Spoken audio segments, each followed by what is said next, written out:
Good morning all friends. मेरे legal advice by Sheikh Javed Mohammad advocate channel पर आपका स्वागत है। मोटर दुर्घटना दावे पर सुप्रीम कोर्ट का ताजा फैसला क्या है? जी हां सर, 6 मई 2026 का ये लेटेस्ट जजमेंट है। मैं आज वीडियो बना रहा हूं, आज से ठीक 6-7 दिन पहले का ये वीडियो है और ये जबरदस्त एक फैसला दिया गया है। इसमें सुप्रीम कोर्ट ऑफ इंडिया के द्वारा 56 लाख रुपए का मुआवजा मंजूर किया गया। एक 14 वर्षीय बालक जो 100% दुर्घटना में घायल हो गया था और उसके संबंध में क्या दिशा निर्देश दिए गए, इन सब पर भी हम चर्चा करेंगे।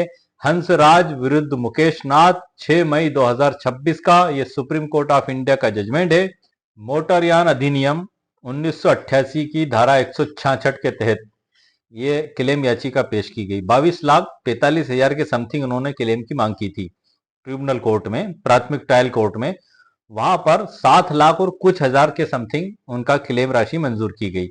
इससे असंतुष्ट होकर इसी अधिनियम की धारा 173 के तहत उच्च न्यायालय में अपील की गई। वहां पर इस राशि को बढ़ाकर 12 लाख और कुछ हजार रुपए कर दिया गया। उससे भी असंतुष्ट होकर यह अपील सर्वोच्च न्यायालय में पेश की गई। वहां पर इस राशि को बढ़ाकर 56 लाख रुपए और उसके आगे कुछ हजार रुपए कर दिया गया। एग्जिट अमाउंट जो एग्जिट अमाउंट है, फिक्स्ड अमाउंट है, वो मैं आपको जजमेंट के अंदर से बताऊंगा। क्या कारण थे वो कि आखिर ये बढ़ाकर राशि बढ़ा दी गई और लोअर कोर्ट में कहां 7 लाख रुपए और कहां 56 लाख रुपए, एक बहुत बड़ा डिफरेंस है। हर एक एडवोकेट्स के लिए भी और एक आम व्यक्ति के लिए भी जानना जरूरी है। आजकल मोटर दुर्घटना जो है अधिनियम के तहत जो है कि काफी याचिकाएं भी पेश हो रही हैं और काफी दुर्घटनाएं भी हो रही हैं। बड़ी दुखद भरी बातें होती हैं, लेकिन ये सहायता राशि जो मिली है उसको ये उसके जीवन में कहीं ना कहीं कुछ तो सहयोग प्रदान करेगी। इस जजमेंट में सर जो महत्वपूर्ण बात बताई गई थी, 3 मुख्य बातें मैं आपको बता दूं, 4 मुख्य बातें कि एक काल्पनिक आय, भविष्य की जो है कि संभावनाएं, 24 घंटे की सहायता और भविष्य की सुरक्षा, इन सभी बातों को मद्देनजर इसमें रखा गया है। और जजमेंट के पैरा क्रमांक 4, 5 और 8 में इन महत्वपूर्ण बातों को बताया गया है। तो ये आगे की सभी महत्वपूर्ण जानकारियां मैं आपको सर डिजिटल ई बुक के अंदर से दूंगा। डिजिटल ई बुक आप जानते हैं, जो भी वीडियो मैं बनाता हूं उसकी एक डिजिटल ई बुक तैयार करता हूं। ऐसे ही इस वीडियो की भी डिजिटल ई बुक मेरे द्वारा तैयार की गई है। उसकी लिंक वीडियो के नीचे डिस्क्रिप्शन बॉक्स में मेरे द्वारा दे दी गई है। यदि आपको आवश्यकता महसूस हो तो आप उसको वहां पर जाकर खरीद भी सकते हैं। इसमें कुल 15 अध्याय मेरे द्वारा शामिल किए गए और भी महत्वपूर्ण जानकारियां इसमें मेरे द्वारा दी गई हैं। और साथ ही ये जो सुप्रीम कोर्ट ऑफ इंडिया का जजमेंट है हंसराज विरुद्ध मुकेश नाथ, 6 मई 2026 का, मात्र 6 दिन पहले का ही जजमेंट है सर, बड़ा लेटेस्ट जजमेंट है। तो इसमें वो सभी गुणांक जो सर्वोच्च न्यायालय के द्वारा अपनाए गए और क्या क्या उसमें नियमावली लागू की गई, उन सभी पर हम विस्तार से चर्चा करेंगे उस जजमेंट के अंदर से ही। पहले मैं आपको जजमेंट की सरल व्याख्या बताऊंगा जो मैंने आपके लिए तैयार करके रखी है। उसके बाद इन जजमेंट के पेरा को हम देखेंगे। उसके बाद डिजिटल ई बुक के महत्वपूर्ण अध्याय देखेंगे। साथ ही एक और सुप्रीम कोर्ट ऑफ इंडिया का एक आदेश, एक निर्देश आया है। जैसे 6 माह का समयावधि कर दी गई है 166 जो क्लेम याचिका पेश की जाती है उसके तहत, कि 6 महीने बाद आप पेश नहीं कर सकते।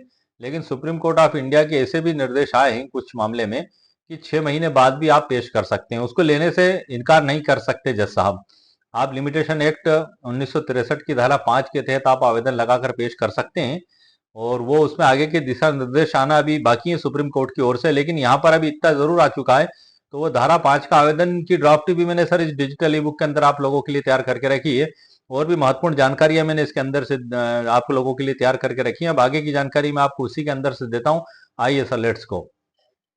आप देख रहे हैं सर कंप्यूटर स्क्रीन पर, ये डिजिटल ई बुक है, मोटर दुर्घटना दावे पर सुप्रीम कोर्ट का ताजा फैसला क्या है।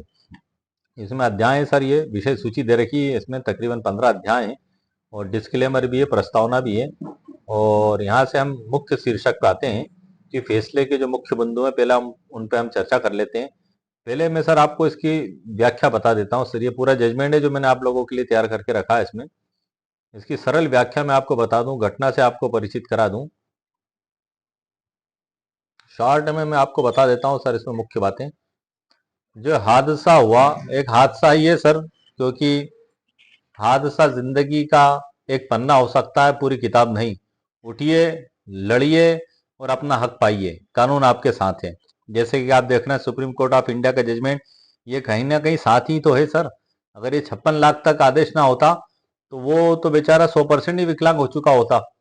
मतलब हो चुका ही है वो तो 100% विकलांग, लेकिन उसके जीवन में कुछ तो अब उम्मीद की किरण जाएगी कि उसको कहीं से कुछ तो सहायता राशि प्राप्त हुई। तो ये हादसा हुआ सर 8 नवंबर 2016 को। अपीलकर्ता हंसराज, जिसकी आयु लगभग 14 वर्ष थी, अपने मित्र के साथ मोटरसाइकिल पर पीछे बैठकर जा रहा था।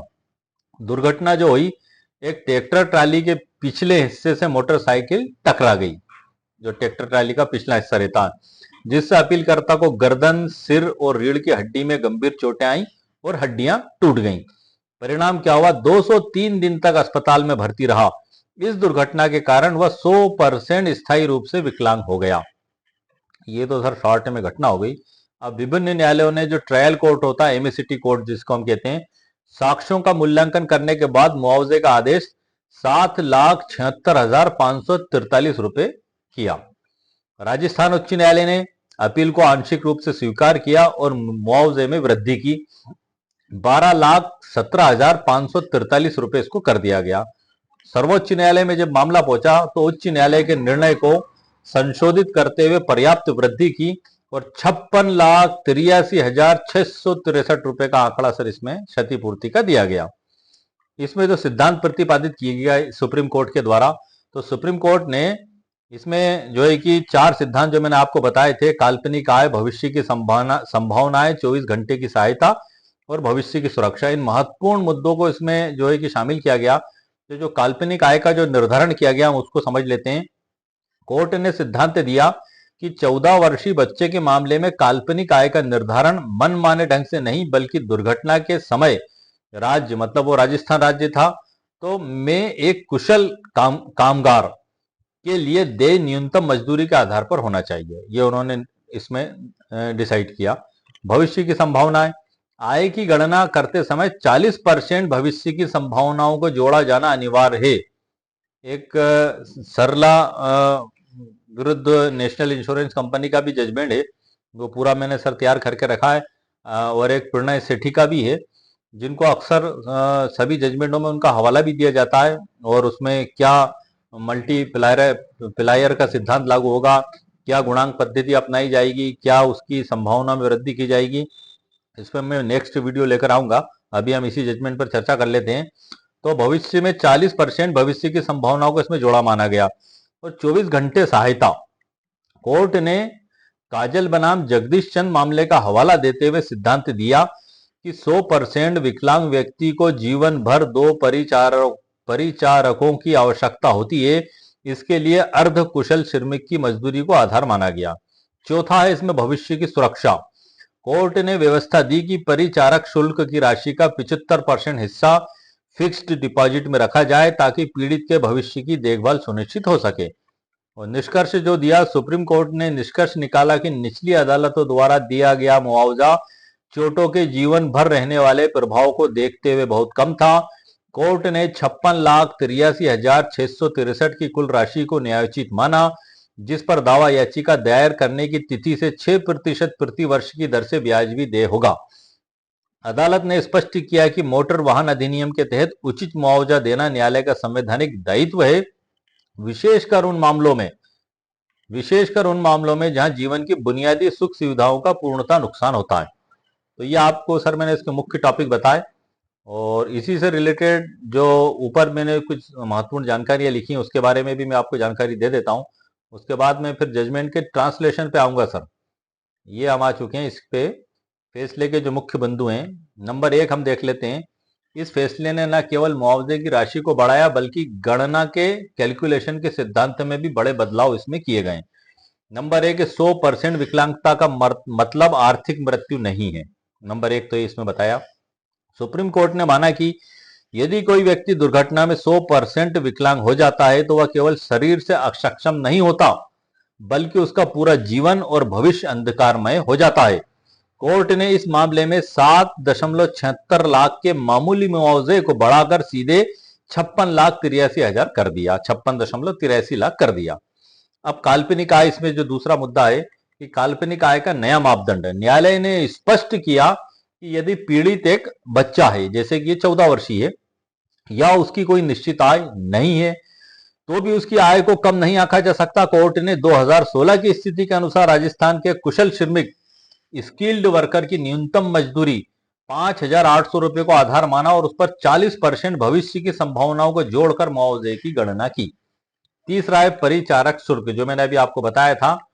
परिचारक शुल्क पर क्रांतिकारी निर्णय दिया गया। इस फैसले का सबसे बड़ा हाईलाइट है, कोर्ट ने माना कि 100% विकलांग व्यक्ति को जीवन भर 24 घंटे सहायता की आवश्यकता होती है। तीसरा है सर परिचारक शुल्क, जिसको हम अटेंडेंट चार्जेस भी कहते हैं। इस पे क्रांतिकारी इसमें डिसीजन दिया गया। यह इस फैसले का सबसे बड़ा हाईलाइट है। कोर्ट ने माना कि 100% विकलांग व्यक्ति को जीवन भर 24 घंटे सहायता की आवश्यकता होती है, जो 100% डिसेबल हो जाता है। इसके लिए कोर्ट ने 2 परिचारकों को मतलब अटेंडेंट्स का खर्च स्वीकार किया और अकेले इसी मद में 21,60,000 की भारी राशि मंजूर की। ये जबरदस्त एक क्रांतिकारी सर इसमें आदेश दिया गया। चौथा इसमें दिया गया मानवीय संवेदनाओं का सम्मान। कोर्ट ने केवल आर्थिक हानि ही नहीं बल्कि जीवन की खुशियों के छिन जाने को भी गंभीरता से लिया। मानसिक पीड़ा और सुविधाओं की हानि 10 लाख, विवाहों की संभावना का नुकसान 3 लाख, भविष्य का चिकित्सीय खर्च 3 लाख, भविष्य के लिए सुरक्षित निवेश 5वां नंबर है इसका।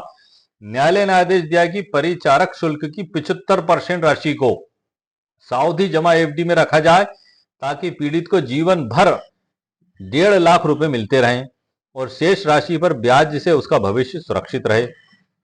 यह फैसला हमें सिखाता है कि कानून की धाराएं सूखी नहीं होती, उनमें न्याय की संवेदना बहती है। एक वकील के रूप में मेरे 25 वर्षों का अनुभव मुझे सिखाता है कि यदि आपके पास सही जानकारी और सही केस लाए तो न्याय की जीत निश्चित है। अब हम आते हैं सर मूल जजमेंट को, जिसको मैंने ट्रांसलेशन करके आपके लिए रखा है। ये तो मैंने मुख्य बातें आपको बता दी। अब मैं उस मेन जजमेंट पे जो ट्रांसलेशन करके लिखा हुआ उसी पे मैं आपको आ रहा हूं। अब मैं आपको उसी में से सर पढ़कर बता रहा हूं। ये मैंने आपको मुख्य पॉइंट बता दिए हैं। यह अपील याचिकाकर्ता द्वारा दायर की गई, जो राजस्थान उच्च न्यायालय के विद्वान एकल न्यायाधीश द्वारा 9 अप्रैल 2024 को एस बी सिविल विविध अपील संख्या 1334/2022 में दिए गए निर्णय के अनुसार मुआवजे की राशि में आंशिक वृद्धि से संतुष्ट नहीं है, उसके आधार पर की गई थी। अपीलकर्ता के अनुसार 8 नवंबर 2016 को वह अपने मित्र के साथ मुडोइल कलावर रोड पर मोटरसाइकिल पर सवार था। अपीलकर्ता की आयु लगभग 14 वर्ष थी। यहां पर यह घटना आप सुने सर, क्योंकि हमें प्लीडिंग करने में भी ये काफी काम आती है। जब हम क्लेम याचिका पेश करते हैं तो उसका घटना का विवरण हमें कैसे सेट करना है, इससे भी हमें हिंट मिलती है, जो मैं आपको पढ़ रहा हूं सुप्रीम कोर्ट के जजमेंट के अंदर से। 14 वर्ष थी, वह मोटरसाइकिल पर पीछे बैठा था। प्रथम प्रतिवादी ने लापरवाही से मोटरसाइकिल चलाई, जिसके कारण मोटरसाइकिल एक ट्रैक्टर ट्राली के पिछले हिस्से से टकरा गई। मोटरसाइकिल एक ट्रैक्टर ट्राली के पिछले हिस्से से टकरा गई। अपीलकर्ता गिर गया। उसकी गर्दन, सिर और रीढ़ की हड्डी में गंभीर चोटें आई और हड्डियां उसकी टूट गईं। इस दुर्घटना के परिणाम स्वरूप अपीलकर्ता को लगभग 203 दिनों तक अस्पताल में भर्ती रहना पड़ा। इस दुर्घटना के कारण वह 100% स्थायी रूप से विकलांग हो गया। इसलिए उसने मोटरयान अधिनियम 1988 की धारा 166 के तहत 22,45,000 की मुआवजे की मांग करते हुए मोटर दुर्घटना दावा न्यायाधिकरण 3 के समक्ष दावा याचिका पेश की। अब इसमें मैं आपको जो जानकारी दे रहा हूं सर, अभी तक जो जानकारी दी उससे हटके आपको जानकारी मिलेगी। वो आपको एक मुख्य बातें बताई थी, यहां मैं सूक्ष्मता के साथ आपको वो जानकारी दूंगा जो जजमेंट में वास्तव में लिखा हुआ है। अब इसमें जो मामला आया, चूंकि उक्त मोटरसाइकिल द्वितीय प्रतिवादी की थी और तृतीय प्रतिवादी के पास बीमाकृत थी, इसलिए मुआवजे का दावा उन सभी के विरुद्ध था। अब इसमें मोटरसाइकिल के चालक और उसके मालिक ने अपने लिखित बयान दाखिल इसमें नहीं किए और उनके खिलाफ एक तरफा कार्रवाई की गई। तीसरे प्रतिवादी बीमा कंपनी की ओर से दावा अस्वीकार करते हुए लिखित बयान दाखिल किया गया और दावा न्यायाधिकरण के समक्ष अपीलकर्ता ने अपने पिता पवन कुमार और एक अन्य गवाह कमलेश कुमार शर्मा की गवाही ली। बीमा कंपनी की ओर से हीरालाल बाम्बी की गवाही ली गई। दावा न्यायाधिकरण के माननीय न्यायाधीश ने रिकॉर्ड पर मौजूद सभी सामग्री पर विचार करने और पक्षों द्वारा प्रस्तुत साक्ष्यों का मूल्यांकन करने के बाद निम्नलिखित तरीके से अवार्ड पारित किया। हम ट्रायल कोर्ट की बात कर रहे हैं सर। हम 7,76,543 की क्षतिपूर्ति राशि प्रदान करने का जो आदेश दिया उसमें नंबर 1 है आय की हानि मद में 4,80,000 रुपए। नंबर 2 है चिकित्सा व्यय 49,743 रुपए। ये सर ध्यान से सुनिएगा, आपको अमाउंट बदलते हुए नजर आएंगे कि आखिर ये 56 लाख तक पहुंचा कैसे और किस आधार पर पहुंचा। तीसरा चिकित्सा व्यय हो गया दूसरा चिकित्सा व्यय 49,743 रुपए। तीसरा परिचारक का खर्च 1,21,800 रुपए। चौथा है शल्य चिकित्सा विभाग के प्रमुख पद मद के लिए 5,000 रुपए। पांचवा है परिवहन मद में 10,000 रुपए। और छठा है पोषण मद में 10,000 रुपए। सातवें में शारीरिक और मानसिक पीड़ा में 1,00,000 रुपए। कुल ये हो गया सर 7,76,543 रुपए। तो ये आपने मद समझ लिए, गिन लिए सर। ये सर्वोच्च न्यायालय के ये ट्रायल कोर्ट के द्वारा दिए गए 7 मद। तो आप अपनी क्लेम याचिका में इन 7 मदों को तो लिखना कभी ना भूलें। 7 मदों की सहायता तो मांगे, उसके अलावा जो हम मांगते हैं वो मद भी उसमें आप ऐड कर दें। जो भी स्थिति है आपकी, एक सीखने समझने वाली बात है। अब आता है सर दावा न्यायाधिकरण द्वारा दिए गए मुआवजे की राशि से असंतुष्ट होकर अपीलकर्ता ने उक्त अधिनियम की धारा 173 के तहत अपील उच्च न्यायालय में की। अब उच्च न्यायालय में जो अपील की गई, अपील को आंशिक रूप से स्वीकार करते हुए उच्च न्यायालय ने मुआवजे की राशि में निम्नलिखित प्रकार से वृद्धि की। अब आप ये भी देख लीजिए सर, वार्षिक आय 30,000 रुपए। अब आप परिवर्तन अपने आप महसूस कर लेना, जो मैंने पिछला पढ़ा और ये जो पढ़ रहा हूँ। 30,000 रुपए आय की हानि बनाम 100%, 30,000 गुणित 100% तो 30,000 रुपए। स्थायी विकलांगता के लिए दावेदार की आयु के अनुसार 30,000 गुणित 18 इज इक्वल टू 5,40,000 पर 18 का गुणक यहां पर लागू हुआ। 18 का गुणक जो आप समझते हैं, मल्टीप्लायर जिसको हम कहते हैं। भविष्य की संभावना है दावेदार की आय 5,40,000 का 40% इंटू 40% इज इक्वल टू 2,16,000 रुपए। तो 5,40,000 और प्लस 2,16,000 तो ये हो गया सर 7,56,000। चिकित्सा बिल के 49,743 रुपए। परिचारक शुल्क 1,21,800 रुपए। परिचालन मद के अंतर्गत 20,000 रुपए। परिवहन शुल्क 10,000। पौष्टिक आहार 10,000। मानसिक पीड़ा 1,00,000। विवाहों की संभावना का नुकसान 1,00,000। भविष्य के चिकित्सा उपचार का खर्च 50,000। कुल ये हो गया सर 12,17,543 रुपए। ये 7 लाख से बढ़ के अमाउंट उच्च न्यायालय में पहुंच गया 12 लाख पे। इसमें जो कुल राशि बढ़ाई गई 4,41,000 रुपए की राशि इसमें सर बढ़ाई गई। अब इससे भी असंतुष्ट होकर अपील माननीय सर्वोच्च न्यायालय में दाखिल की गई। वहां पर जो डिसीजन दिया गया, मैं सीधा आपको उसी पर लेकर चलता हूं। ये पेरा जो इसमें बताया गया, इसमें जजमेंट का भी हवाला दिया गया कि जो है कि मुआवजे की मांग की और सीए संख्या 4493 2025 दिनांक 5 मार्च 2025 में उन्होंने हितेश नागजी भाई पटेल बनाम बाबा भाई नागजी भाई रबारी और अन्य 5 तथा काजल बनाम जगदीश चंद और अन्य 6 के निर्णयों का भी हवाला दिया। इस प्रकार यह निवेदन किया कि अपीलकर्ता मुआवजे की राशि में पर्याप्त वृद्धि का हकदार है। ये उनके द्वारा इन जजमेंटों का हवाला दिया गया। उसके बाद और भी जजमेंट का हवाला दिया गया सर। इसमें बेबी साक्षी योला बनाम मंजूर अहमद साइमन और अन्य 7 और हितेश नागजी भाई पटेल के निर्णयों का हवाला दिया। और विद्वान वकील ने काजल के फैसले का भी हवाला दिया और तर्क दिया कि अपील खारिज किए जाने योग्य है। ये विपक्षी की ओर से किया गया था।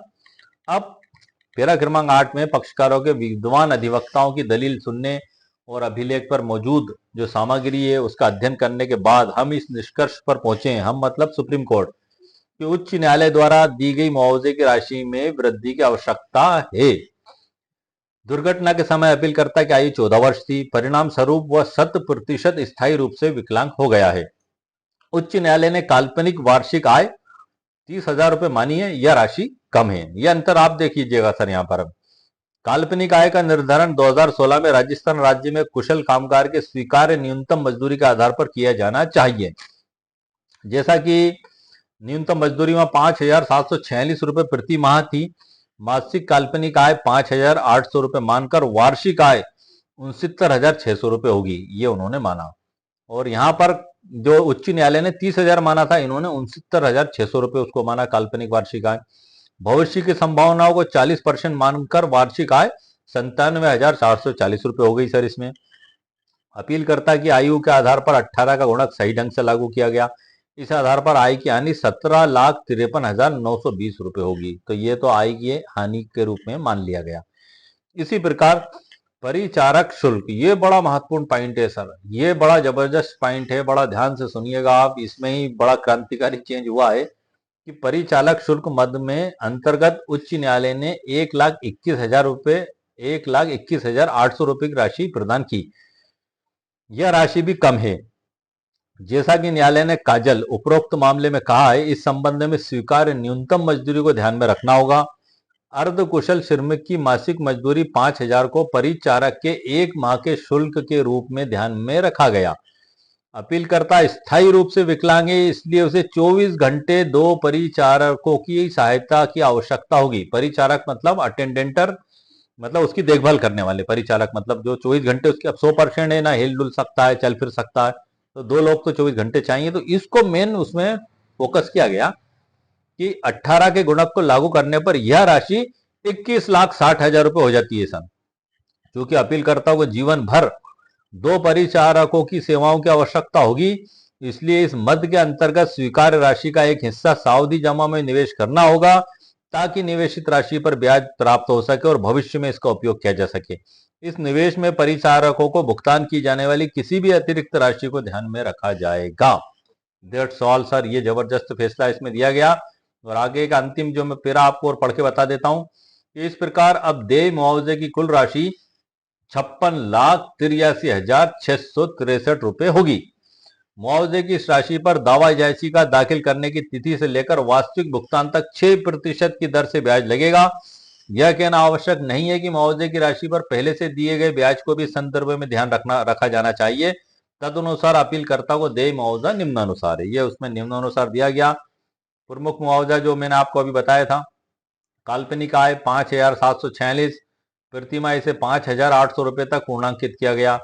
फ्यूचर के 69,600 गुणित 1.4 97,440 रुपए हो गया सर ये। 18 का गुणक लागू किया गया, 97,440 गुणित 18 किया गया तो 17,53,920 रुपए हो गया। आय का नुकसान 17,53,920 हुआ। परिचारक अटेंडेंटर 10,000 गुणित 12 महीने का और 18 का गुणक तो 21,60,000 रुपए हो गया सर, ये 2 अटेंडर का इसमें। और चिकित्सा बिल 49,743 एमएससीटी द्वारा प्रदान की गई राशि प्लस 20,000 के लिए। और उच्च न्यायालय द्वारा निर्धारित 69,743 रुपए। मानसिक पीड़ा का दाई सैकड़ा, 1000, 10,000, लाख, 10 लाख रुपए मानसिक पीड़ा के। फ्यूचर मेडिकल 3 लाख, विवाह टूटने से का नुकसान 3 लाख, विशेष आहार 1 लाख, परिवहन, सब मिलाकर 56,83,663 रुपये हो गया सर। तो ये इस प्रकार से ये अपील को उपरोक्त शर्तों के अनुसार स्वीकार किया गया और दोनों पक्षों को अपना अपना खर्च वहन करना होगा। लंबित अंतरिम आवेदन का भी निपटारा कर दिया गया। तो ये महत्वपूर्ण जजमेंट के सर मामले में ये जो है कि मोटर दुर्घटना दावे पे सुप्रीम कोर्ट का ये बड़ा ही ताजा फैसला है। हमारा वीडियो का भी टाइटल यही है। तो इस पे मैंने आपको मुकम्मल कानूनी जानकारी प्रदान कर दी है।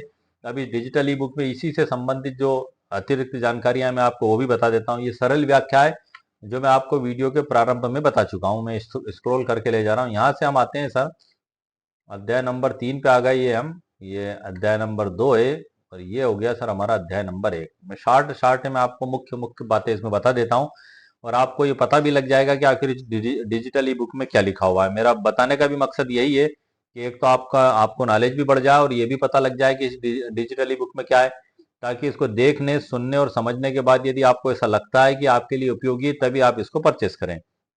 अध्याय नंबर 1 में मोटर वाहन अधिनियम 1988 एक कल्याणकारी कानून के रूप में माना जाता है। साधारण शब्दों में कल्याणकारी कानून का मतलब है कि समाज के कमजोर वर्ग या पीड़ितों को सुरक्षा और सहायता देने के लिए बनाया गया है। मोटर वाहन अधिनियम का मुख्य उद्देश्य सजा देना नहीं बल्कि सड़क दुर्घटना के पीड़ितों को उचित मुआवजा दिलाना है। इसकी जो महत्वपूर्ण धाराएं, धारा 166 है जिसमें पीड़ित या उसके वारिसों को मुआवजे के लिए आवेदन करने का अधिकार दिया गया है। 168 में एमएसीटी को निर्देश देती है कि मुआवजा उचित होना चाहिए। उचित का मतलब है कि यह ना तो बहुत कम हो और ना ही बीमा कंपनी के लिए सजा की तरह बहुत अधिक हो। 169, पिछले वीडियो में भी धारा का उल्लेख किया था सर मैंने 169 का। इसमें वो प्रावधान बताए गए हैं जिसमें सिविल प्रक्रिया संहिता किस प्रकार से लागू होगी, शपथ, नोटिस, ये सभी प्रावधानों में। और इसके अतिरिक्त वो मैंने स्पेशल वीडियो बनाया है 6:17 पे, कि एक्सीडेंट क्लेम याचिका में हम संशोधन किस प्रकार से कर सकते हैं आदेश 6 नियम 17 के तहत। वो मेरे चैनल पर मैंने कल ही अपलोड किया, आप देख सकते हैं उसे। 169 में ट्रिब्यूनल को प्रक्रिया में छूट देने और न्याय के हित में सरल तरीका अपनाने की शक्ति देती है। इसमें सरल उदाहरण भी सर मैंने लिखे हुए हैं, ये 2 सरल उदाहरण है मैंने इसमें, और इसके अंदर लिख दिए हैं सर मैंने। अब वो ठीक है, अब अगर आपको आवश्यकता महसूस हो तो आप उसको देख सकते हैं। अध्याय 2 में 2019 के संशोधनों का विश्लेषण और उनके प्रभाव इसमें लिखे हैं सर। एक मोटा मोटा परिचय करा रहा हूँ सर, मैं इन टॉपिकों पर स्पेशल वीडियो भी बना दूंगा नेक्स्ट टाइम में। अध्याय 3 में दावा याचिका दायर करने की प्रक्रिया, धारा 166 और 164। और इसमें 166 में दो बता दूं मैं आपको कि कौन दायर कर सकता है। स्वयं घायल व्यक्ति, संपत्ति का जो है कि मालिक, वाहन का मालिक। तीसरा, मृतक के सभी या कोई भी कानूनी प्रतिनिधि जो वारिस होते हैं। और चौथा है घायल द्वारा अधिकृत कोई एजेंट, ये कर सकते हैं। क्षेत्राधिकार क्या होगा, जहाँ दुर्घटना हुई है, प्रतिपक्षी रहता है जहां पर, या दावेदार स्वयं रहता हो या व्यवसाय करता हो, ये सबसे बड़ी सुविधा है सर इसमें। उसके बाद फिर याचिका के साथ लगने वाले दस्तावेज, ये सब जानकारी में आपको परिचय करा रहा हूं सर। मैं इन सब पे स्पेशल वीडियो बना दूंगा आने वाले समय में। अध्याय 4 में 6 महीने की समय सीमा, धारा 166(3) क्या यह अनिवार्य है। अब रोका नहीं जा सकता सर, पेश किया जा सकता उसे, कारण उचित होना चाहिए। ये मैंने ड्राफ्टिंग भी बना दी है सर। देरी माफी हेतु अनुच्छेद 5 परिसीमा अधिनियम का जो लिमिटेशन एक्ट के तहत आप आवेदन पेश करेंगे, एक आइडियल ड्राफ्ट है। आप इसको आपके केस की परिस्थिति के हिसाब से आप सेट कर लें। यदि आपको ऐसा लगता है तो आप मेरे वीडियो के नीचे कमेंट्स करें। धारा 5 पे भी मैं स्पेशल वीडियो आपके लिए एक्सीडेंट क्लेम से रिलेटेड बना दूंगा सर। इस ई बुक में उसकी ड्राफ्टिंग मैंने दे दी है, ये पूरी ड्राफ्टिंग इसमें सर मैंने दे दी है। उसके बाद सर यहाँ से हमारा अध्याय 5 होता है देरी माफी, सुप्रीम कोर्ट के ताजा निर्देशों का क्या प्रभाव होगा, ये भी सर इसमें मेरे द्वारा लिखा गया है। और उसके बाद फिर ड्राफ्टिंग इसमें और भी दी है मैंने दूसरे तरीके से। और अध्याय नंबर 6 में आता है क्षेत्राधिकार का सरलीकरण, अपने निवास स्थान पर केस कैसे दायर करें, ये अध्याय 6 में बताया गया है। और उसी प्रकार से अध्याय 7 में हंसराज बनाम मुकेश नाथ 2026, 100% विकलांगता पर 56 लाख का ऐतिहासिक निर्णय, इसके बारे में भी महत्वपूर्ण जानकारियां इसमें मेरे द्वारा लिखी गई हैं। उसके बाद हमारा अध्याय नंबर आता है 8, काल्पनिक आय का निर्धारण, न्यूनतम मजदूरी बनाम कुशल श्रमिक दर, इसके बारे में मैंने कुछ महत्वपूर्ण जानकारियां सर इसके अंदर लिखी हैं। और इसी प्रकार से यह आता है अध्याय नंबर 9 है सर हमारा, भविष्य की संभावनाओं को जोड़ना, 40% की वृद्धि का नियम। और इसके बारे में डिटेल जानकारी आप देख रहे हैं। 10 में आएगा गुणक का सही चुनाव, आयु के अनुसार गणना की तालिका। गुणक का सिद्धांत जो है, सुप्रीम कोर्ट ने सरला वर्मा बनाम दिल्ली परिवहन निगम के ऐतिहासिक मामले में एक मानक तालिका तय की थी, जिसे बाद में प्रणय सेठी मामले में भी स्वीकार किया गया। इसका उद्देश्य यह सुनिश्चित करना है कि पूरे भारत में मुआवजे की गणना एक समान और पारदर्शी हो। ये जो सरला वर्मा का सर जो प्रकरण है, ये बड़ा ही महत्वपूर्ण प्रकरण है। मैं थोड़ा सा आपको इसके बारे में बता दूं। क्या है कि ये मेरे नॉलेज में भी आया था, और ये जो सरला वर्मा का जो महत्वपूर्ण निर्णय है, इसी के बारे में सर मैं आपको बता रहा हूँ। इसमें जो सरला वर्मा बनाम दिल्ली परिवहन निगम का जो ऐतिहासिक मामला है, ये मामला सर आप ये मान के चलें कि 16 अगस्त 2022 को सोमवार के दिन सुबह 4:30 बजे मैंने इसके पूरे सिद्धांत को नोट किया था रजिस्टर में। 2022 मतलब 2022 के बाद 23, 24, 25, 26, 4 साल पहले की मैं बात बता रहा हूँ सर। जब तो ना तो मैंने कोई यूट्यूब चैनल चालू किया था, ना कभी मेरे दिमाग में ख्याल आया था कि मैं जीवन में कभी यूट्यूब पे वीडियो बनाना चालू करूंगा। उस समय मैंने ये नोट किया था, ये पूरी डिटेल जानकारी है इसमें। और एक्सीडेंट में मृत्यु होने पर परिवारजनों को कितना मुआवजा मिलेगा, कंपनसेशन, इसके बारे में पूरी जानकारी मैंने इस पर नोट करके रखी है सर। आयु का निर्धारण, इनकम की आय का निर्धारण, खर्चों की कटौतियां, मल्टीप्लायर का निर्धारण, गुणांक या गुणांक पद्धति, भविष्य की वृद्धि को जोड़ना, और दाह संस्कार आदि की रकम। दाह संस्कार आदि की रकम, ये कुल 6 पॉइंट इसमें मैंने नोट करे थे। और ये सरला वर्मा विरुद्ध दिल्ली ट्रांसपोर्ट कॉरपोरेशन 2009 और नेशनल इंश्योरेंस कंपनी विरुद्ध प्रणय सेठी, इन दोनों में ही वो महत्वपूर्ण सिद्धांत बताए गए हैं, जिसके आधार पर सभी जजमेंटों में हवाला दिया जाता है और न्यायालय के द्वारा बड़ी गाइडलाइन के रूप में इसमें बताया गया है। तो ये पूरी जानकारी सर मैंने नोट करके रखी थी। आपको मैंने तारीख और समय भी बता दी, 16 अगस्त 2022 दिन सोमवार का, और सुबह 4:30 बजे के करीब ये पूरी जानकारी मैंने नोट की थी। उस समय मेरे पास इससे रिलेटेड प्रकरण आए थे, तो मैंने उसी की स्टडी के लिए पूरा मैंने नोट करा था। ये पूरा मेरे पास पूरा नोटेड है, और मैं बहुत जल्द इसके गुणांक पद्धति और पूरी जो 6 पॉइंट हैं इनके ऊपर मैं आपके लिए स्पेशल वीडियो बनाऊंगा। अभी हम इस जजमेंट की बात कर रहे हैं सर, हंसराज बनाम मुकेश नाथ के गुणांक का प्रयोग। ये जो इसमें जो है कि इसी को सरला वर्मा बनाम दिल्ली परिवहन विभाग के मामले की मानक तालिका इसमें तय की थी, और जिसे बाद में प्रणय सेठी मामले में स्वीकार भी किया गया था। ये सारी जानकारी सर मैंने इसमें दी है। ये पूरा गुणांक पद्धति भी इसमें मैंने लिख दी है। 15 वर्ष, 18, 16 से 20, 18, 21 से 25, 18, 26 से 30, तकरीबन 17 लिखा हुआ है। एक मिनट सर मैं आपको बता भी देता हूँ इसमें, जो मैं टैली करके, एक मिनट। 15 से 20 18, 16 से 25 18, 16 से 21 से 25 तक 18 दे रखा है इसमें। और ये कम होती जाती है सर, जैसे कि 66 से 70 में 5 आ गई है। 31 से 35 में इसमें 16 दे रखा है, 31 से 35 में 16 दे रखा है बिल्कुल। 36 से 40 में 15, 36 से 40 में बिल्कुल 15, 41 से 45 में 14, 41 से 45 14, 46 से 50 में 13, 46 से 50 में 13, 51 से 55 में 11 का गुणक लागू किया है, 51 से 55 में 11 का, 56 से 60 में 9 का, 56 से 60 में 9 का, और 61 से 65 में 7 का, और 66 से 70 में 5 का। बिल्कुल सर करेक्ट लिखा हुआ है। ये मैंने सिर्फ आप ही के सामने मिलाई है सर, ये अभी तक मैंने नहीं मिलाई थी। और ये 4 साल 22 के बाद 23, 24, 25, 26, 4 साल पहला ये मेरे द्वारा नोट किया गया था। ये वीडियो बनाते समय ये मेरे पास में ये रजिस्टर मेरे हाथ में आ गया। हालांकि मेरे नॉलेज में था वो, लेकिन ये जो गुणांक मैंने लाइव आपके सामने मिला है, पहली बार ही मिला है। बिल्कुल करेक्ट है उसमें और इसमें सर जो लिखे हुए हैं, आपको मिला के बता दिया गुणांक का मैंने। तालिका पूरी इसमें दी हुई है सर। उसके बाद अध्याय 11 में परिचारक शुल्क, 24 घंटे देखभाल के लिए मुआवजे का अधिकार, उसके बारे में महत्वपूर्ण जानकारियां सर इसमें लिखी गई हैं। उसी प्रकार से अध्याय नंबर जो आता है 12 में मानसिक पीड़ा, कष्ट और सुविधाओं की हानि के बारे में सर इसमें बताया गया है। और अध्याय नंबर 13 में आता है भविष्य की चिकित्सा व्यय और विवाह की संभावनाओं के नुकसान की भरपाई के बारे में सर बताया गया है। और अध्याय नंबर 14 में आता है सर दावेदार की मृत्यु की स्थिति में कानूनी प्रतिनिधियों के इलाज के अधिकार। और इसके बाद जो आता है मुआवजे की राशि का निवेश, एफडी और ब्याज संबंधी अदालती निर्देश, अध्याय नंबर 15 में आएगा सर। और उसके बाद फिर जो आएगा यह हमारा 16वां अध्याय भी मैंने इसमें शामिल किया, सफल क्लेम याचिका के लिए गोल्डन रूल्स और चेकलिस्ट। ये सब ये हमारा अंतिम अध्याय है। और यहाँ पे मोटरयान अधिनियम 1988 के जरूरी प्रश्न और उत्तर भी इसमें मैंने शामिल किए हैं।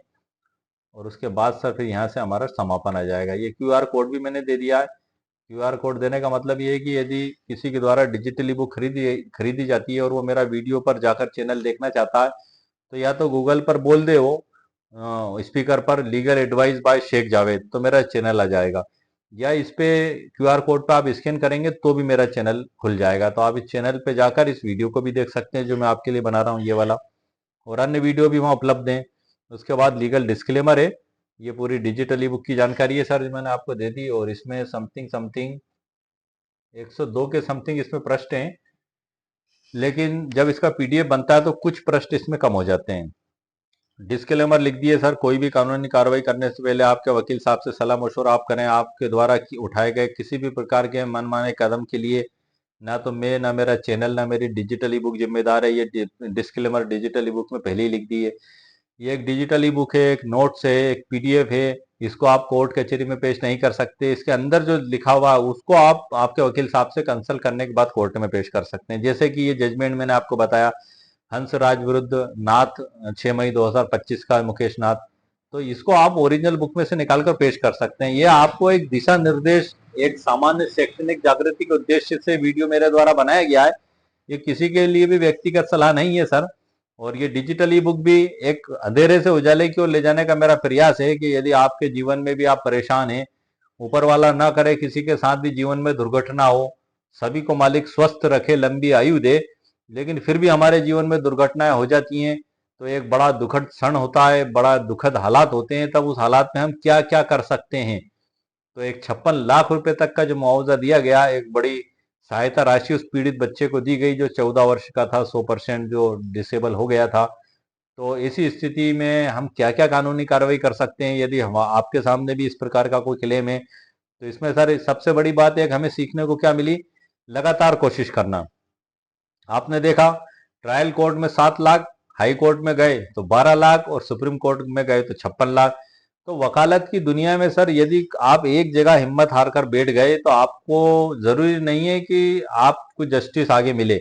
जब तक आप खुद ना बढ़ेंगे, कोई भी आपका हाथ पकड़कर ये नहीं कहेगा कि चलो वहां हम पेश कर दें, वहां से ऐसा हो जाएगा। कोशिश आपको करना पड़ेगी। इसलिए इन हालात और परिस्थितियों में सर ये मैं हरिवंश राय बच्चन साहब की लिखी हुई ये कविता जरूर सुनाता हूं, जो अमिताभ बच्चन साहब ने भी कई बार सुनाई है, क्योंकि यहाँ हालात और परिस्थितियों में परफेक्ट लागू होती है कि कोशिश करने वालों की कभी हार नहीं होती, लहरों से डरकर नौका पार नहीं होती। नन्ही चींटी दाना लेकर चढ़ती है, चढ़ती दीवारों पर 100 बार फिसलती है। चढ़कर गिरना, गिरकर चढ़ना ना अखरता है। मेहनत उसकी बेकार नहीं होती, कोशिश करने वालों की कभी हार नहीं होती। गोताखोर सिंधु में जाता है, जा जाकर खाली हाथ लौट कर आता है। मुट्ठी उसकी हर बार खाली नहीं होती, मोती सोने मोती मिल ही जाते हैं। कोशिश करने वालों की कभी हार नहीं होती। असफलता एक चुनौती है, देखो और स्वीकार करो। क्या कमी रह गई उसका सुधार करो। संघर्ष का मैदान छोड़कर मत भागो तुम, संघर्ष का मैदान छोड़कर मत भागो तुम। कुछ किए बगैर ही जय जयकार नहीं होती, कोशिश करने वालों की कभी हार नहीं होती। जी हाँ सर, मैं अक्सर मेरे वीडियो में इसको सुनाता हूं, क्योंकि आप खुद देख लें कि अगर ये 14 वर्षीय बालक ट्रायल कोर्ट में जो फैसला दिया गया था उसी से संतुष्ट होकर बैठ जाते इसके परिवार के लोग, तो कभी 56 लाख के मुआवजे तक नहीं पहुंच सकते। इसलिए आप कोशिश लगातार करें, फैसला ऊपर वाले के हाथ में छोड़ दें।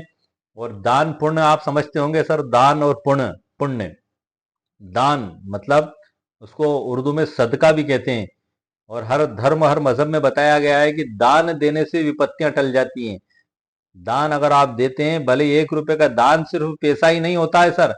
पक्षियों को आपने दाना डाल दिया, वो भी सदका है, वो भी दान है।